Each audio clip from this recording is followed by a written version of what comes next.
What if healing, transforming your life and your body wasn't really about fixing yourself? What if it wasn't about becoming stronger, tougher, more resilient, more disciplined? More of everything the world keeps telling you that you need to be more of. What if healing was actually about becoming softer, about more being more open, more receptive, more willing to let things in like joy, connection, creativity, rest, play without earning it first? Or waiting until you fixed it enough to deserve it. I know that might sound counterintuitive, but stay with me because this episode might be the one that gives you permission you didn't even know you were waiting for. Hey, friend, welcome back to the Rooted Method series. I'm Samantha, and I'm so glad that you're here for this one. Just a quick recap of what we've been through. In episode 1, we built the foundation with regulate, safety before expansion.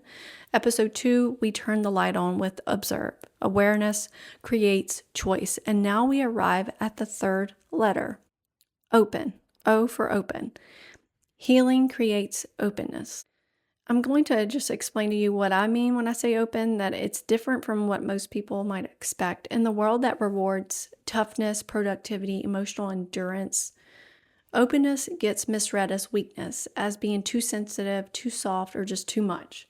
But openness is not weakness. Openness is the evidence that healing is actually happening.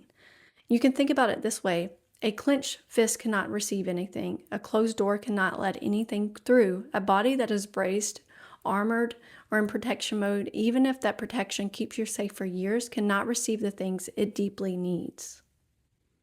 Healing is what creates the condition for openness, and openness is what allows healing to go deeper. It is a cycle. It starts the moment you are aware to soften, even just a little, in the direction of yourself. In the Rooted Method, the open stage is about cultivating the qualities that allow you to receive your own life more fully.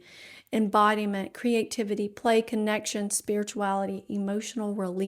These are not extras. These are not rewards for when you've done enough work. This is the medicine, and this is a stage where you learn to let them in. This was one of the hardest stages for me personally, and still is at times. Regulate made sense to me. I could see the logic. I could follow the steps. Observe felt important. I'm naturally introspective and I lean into it.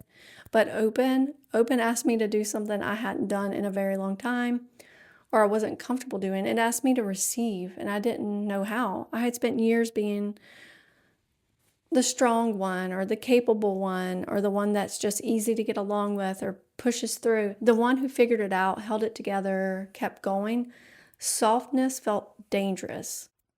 Receiving felt selfish. Joy felt like something that maybe I'll eventually get to once I earned it, or once I got to the specific stage of life, or maybe joy wasn't for me. Here's what I learned from all of that. You cannot earn your way into openness. You cannot achieve your way there. You cannot produce enough or sacrifice enough of yourself and things, or be strong enough to finally deserve to receive. You just have to choose it, even when it's uncomfortable, when it's unfamiliar, when you feel like you have an armor on that you've been wearing for so long. It feels more like protection than a prison. The open stage is where I learned to put the armor down, and it changed my healing in a way I could have never anticipated. The open stage in the Rooted Method is built around 7 qualities. So let's go through them. Pillar number 1, embodiment, simply means being present in your body, actually inhabiting it, feeling it, listening to it, moving through your life from inside of it rather than from your head. Most high achieving women I know are neck up. We live in our thoughts, our plans, our to-do list. Our body is just the vehicle that carries our brain from meeting to meeting. But your body is not a vehicle. It is your home, and healing happens in the body, not around it. Embodiment practices can be simple. It could be a body scan in the morning where you check in with each part of yourself. Even just taking an intentional pause midday when you need it to ask yourself, is there anywhere I'm holding tension? Do I need to take some deep breaths and go outside for 5 minutes? The goal is presence, coming home to the physical experience of being you. Pillar number 2, creativity. It's one of the most powerful regulatory and healing tools we have, and it's wildly underrated in wellness conversations. When you create, whether that's writing, painting, cooking, gardening, decorating, designing, singing, anything else that involves making something, you activate parts of your brain and nervous system that pure productivity never touches. Creativity is play for your mind. It is expression for the parts of you that don't have words yet. It is a channel for emotion and for processing and for joy. And what's crazy, you don't have to be good at it. It doesn't have to be shared. It could just be yours. You don't have to share it with anyone. If you have told yourself before that you're not very creative, I want to challenge that. Creativity is not a talent, it's a human need, and reclaiming it is a part of coming back to yourself.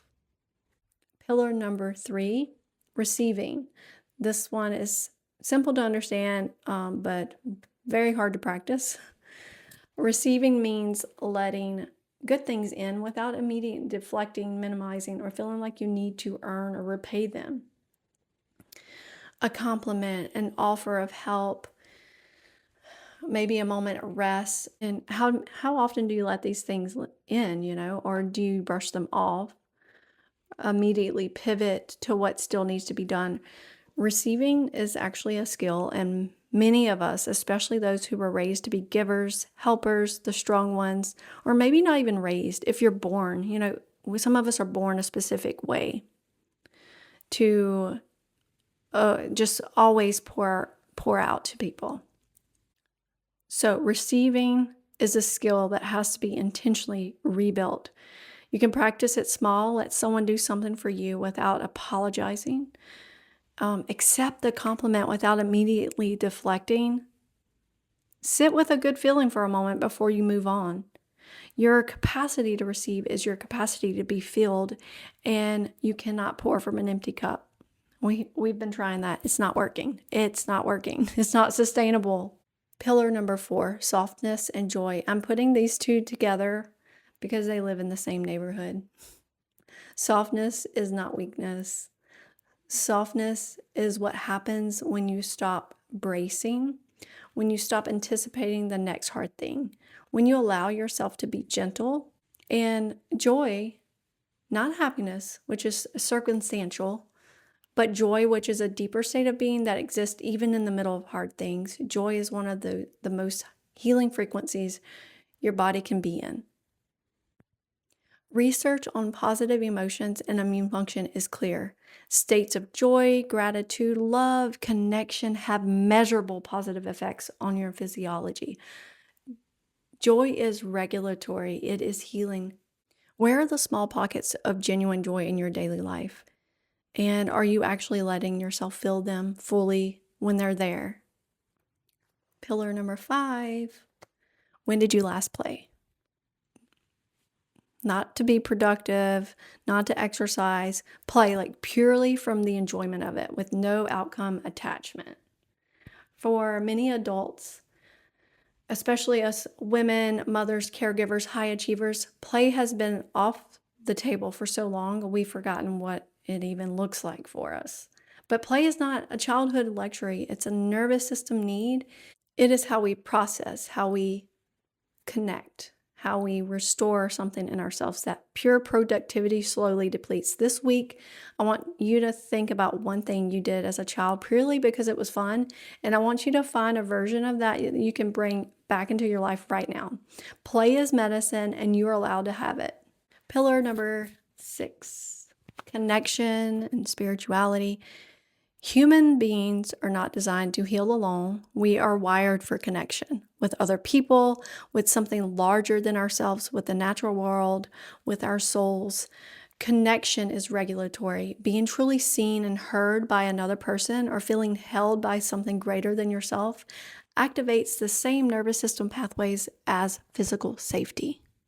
And spirituality, however, that looks for you in whatever form resonates, is one of the deepest sources of openness available to us. It is the practice of remembering that you are more than your circumstances, that there is meaning in your story, that you are held even in the hard moment.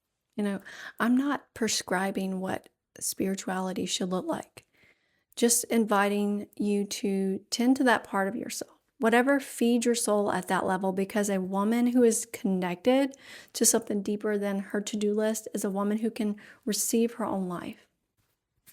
Pillar number 7, emotional release.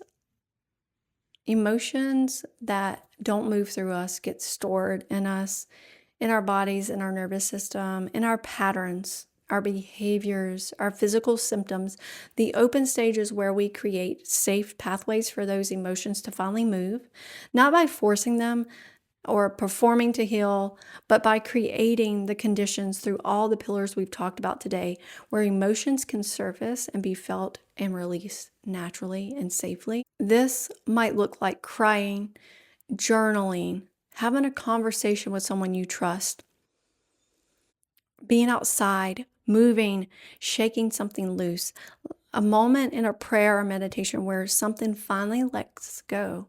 You don't have to know what you're releasing, you just have to be willing to let it move. Emotional release is not falling apart, it is the body doing exactly what it's designed to do. And every time you allow it, you create a little more space inside yourself for something new. So the bigger picture is healing is not a destination you arrive at after enough suffering or something you've earned through discipline or sacrifice or time. Healing is something that happens when you create the conditions for it, when you regulate your nervous system, when you observe yourself with honesty and compassion, when you open to joy, creativity, connection, rest, to feel the full experience of being alive in your body. The open stage is where healing stops being about fixing what's broken and start being about expanding what's possible. And it connects to everything we've built so far. Regulation created the safety, observation created the awareness,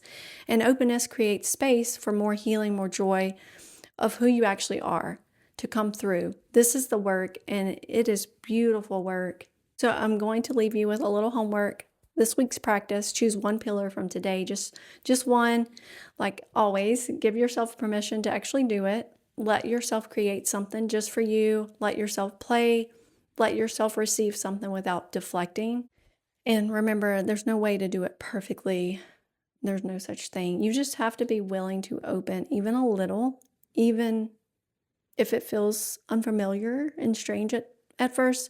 That willingness is everything. So next week, we move into the 4th letter, T, trust. Because once you regulate, observe, and open, you're finally ready to hear what your soul has been trying to tell you all along. Thank you so much for being here. This work is changing you, even if you can't fully see it yet. I'll see you next week. Keep coming home to yourself.